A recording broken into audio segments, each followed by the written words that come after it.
Or synced. Synced up.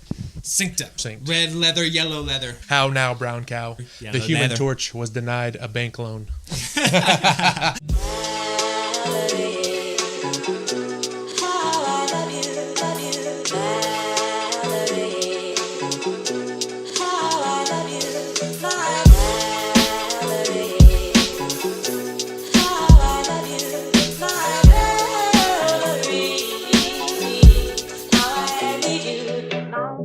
Welcome, customers and contractors. This is Home Construction. I'm Josh. I'm Scott.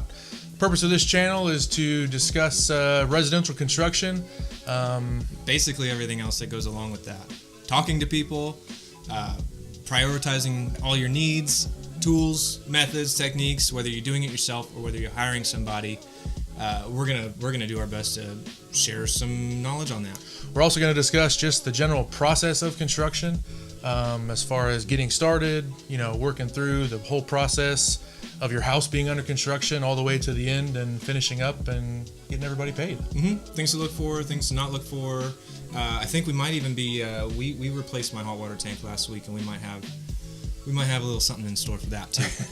Since this is episode 1, we'd like to give you a little background on ourselves and our experiences and exactly what our job is today. Mm-hmm.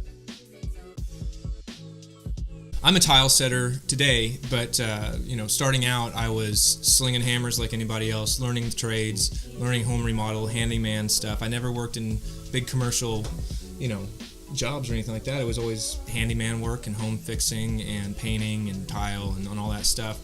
Eventually started working for some tile companies that were pretty high end. They did a lot of stuff in some $1 million neighborhoods, and times changed, went on to different things. I ended up working for my father-in-law and doing chimneys and dryer vent cleaning and climbing roofs and bee removals and stuff like that, and eventually got back into tile and started my own tile company. It's pretty cool because I met up with Scott. He needed a tile guy. I'm a tile guy. We were already buddies, and now we're great friends.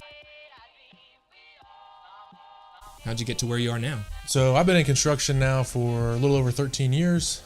Started out at the bottom, digging ditches. Went from there to commercial buildings, pouring concrete, framing, just landscaping, stuff like that. Ended up working for a millwork company out of Edmond, building cabinets and custom millwork and stuff like that. Really enjoyed that. Did that for about 3 years, and then also, like you, decided to start my own company and just kind of venture out and see what it could come up with.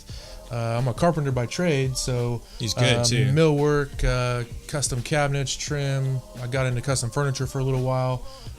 Just so carpenter is kind of a general deal, but mostly millwork. But I've done everything Josh has done: framing, tile, painting, plumbing, electrical, stuff like that. We are going to start literally from the beginning. How to start your home renovation project. Before you call anybody, you need to know exactly what you need and what you want, and you need to communicate what's, up in the air. I might want this. We'll see how this goes. You need to make sure that the contractor knows that those are the options, and you need to put those in a list, prioritizing from those most important to the least important. Second thing you need to do is literally decide the budget that you are comfortable with, whatever size project. So if you're doing a kitchen or bathroom, obviously your budget, you could do research and say what's an average cost of a kitchen or bathroom in my area, to literally saying, I just want to add crown molding in my master bedroom. Okay, Google what's an average cost of adding crown molding in your bedroom. So budget is very big to decide before you get any other contractor involved, before you start calling around and asking people who should I get. Mm-hmm. Literally come up with what you need, what you want, and what you're able or willing to spend on your project. Mm-hmm. So now you have decided your wants and your needs. You've come up with a budget on your own. Now, how do you find a contractor? Well, friends and family are pretty much paramount when it comes to referrals. But just because one contractor worked out really well for a friend or family member doesn't necessarily mean that they're going to work out for you. So you need to get, it's kind of redundant because you hear it all the time, but you need to get 2 or 3 estimates or quotes and clearly understand that it's an estimate or it's a quote, because those are 2 different things. And most contractors understand that they're probably not the only person bidding on this job. Mm-hmm. If anything, we recommend multiple estimates even against our own companies, just to keep us honest and to keep us, keep your pricing and everything else as far as, I've been involved with estimates where I'm literally right in the middle. I've had a project where a customer said, we got an estimate for $10,000 and $40,000 and you're at $25,000. So how do you decipher which contractor is the best? And again, you go back to your referrals, you ask your friends, what depth of their project did they do? Did they do installing a door, installing tile, carpet, flooring, adding a window? You have to do a lot of preliminary work before you get a contractor involved. And inviting that contractor into your house, I know we both and the people that we work with, we take that very serious because, inviting someone in your home for any reason is a very intimate thing. I mean, that's kind of weird to throw that in there. Well, I think it is, because you have to feel comfortable. You can't just ask these people or us. I mean, you can't just ask a contractor these basic questions and say, okay, what's the price? Okay, goodbye. You should probably dig in a little bit deeper, try to open them up, see what their personality's like, ask them a little bit about themselves. It's just like any other engagement with any other person. Especially if you're inviting them in your house, you want to know a little bit about them and how their personality is. Are you inviting this person alone, or do they have a crew? What's their crew like? Are they clean? You want to feel comfortable with the people that you're inviting in your house, and it's really hard to get that off of a 15-20 minute encounter. Well, and as a contractor, I'm realizing that you are wanting an estimate for your project, but I am on a job interview. So the right kind of contractors that come into your house are, clean, their hair's combed, they're not, coming in smelling like whatever. I mean, it's, presenting yourself as a contractor to a customer is very important. So when you're calling somebody into your home, if they show up and, there's paint all over them, there's, they're dirty, that doesn't mean they're a bad contractor, but consider it a job interview. Yeah. Make sure they speak well if they're going to be dirty and stinky.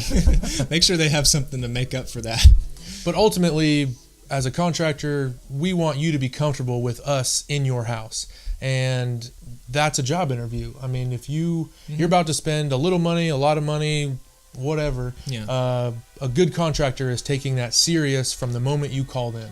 And up to the moment you meet and shake their hand, and then up to the point where they actually start the project. Exactly. So getting 2 or 3 estimates and feeling out who you're comfortable with in your home is the best way to find the contractor. So here's an example of this process. Josh had a leaking hot water tank. I came out in the garage. I noticed there was water coming from the hot water closet, and I couldn't diagnose it. It was a leak inside of the tank. We have hard water out here in Oklahoma, and I'm not a plumber, but I could tell that it was an old tank and it needed to go. So I did some research. I got on the webs for the big box stores to compare prices there. I called Lock, compare prices there, and I determined what my budget was based off of that information. I also looked up to see what it would cost for a plumber to come out and do it. And so once I had made a decision, I gave my friend Scott a call and I said, hey, who's our plumber? I need a referral. And I said, let's just do it ourselves. Yeah. Let's do it. Yeah. And so we did it. And then we're sitting around afterwards thinking, okay, now how do we get rid of this tank? What do we do with this thing? I know what we should do with it. Let's cut it open! Let's cut it open. Let's cut it open! Let's cut it open! Check it out! No. Let's cut it open! Don't be talking to the mic. You don't need to. I want to get excited. Let's cut it open. Let's cut it open! Yeah. Good. Yeah!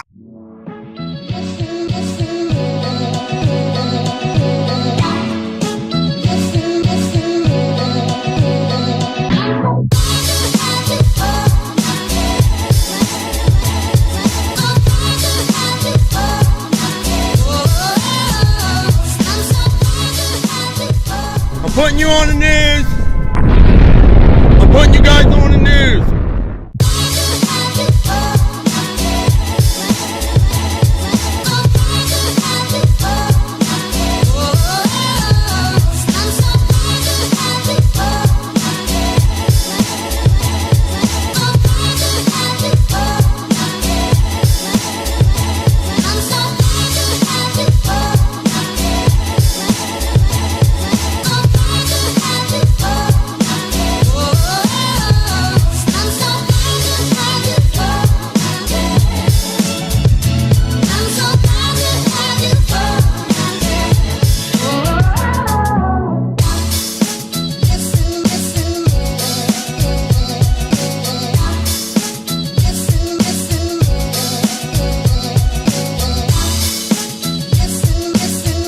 So now that you've seen what's in Josh's hot water tank, what else do you want to see? And what kind of questions do you have? Make sure to leave all that in the comments below. If you dug this video, give it a thumbs up, subscribe, share it, and thanks for watching, and we'll see you next time. Sweet. Peace!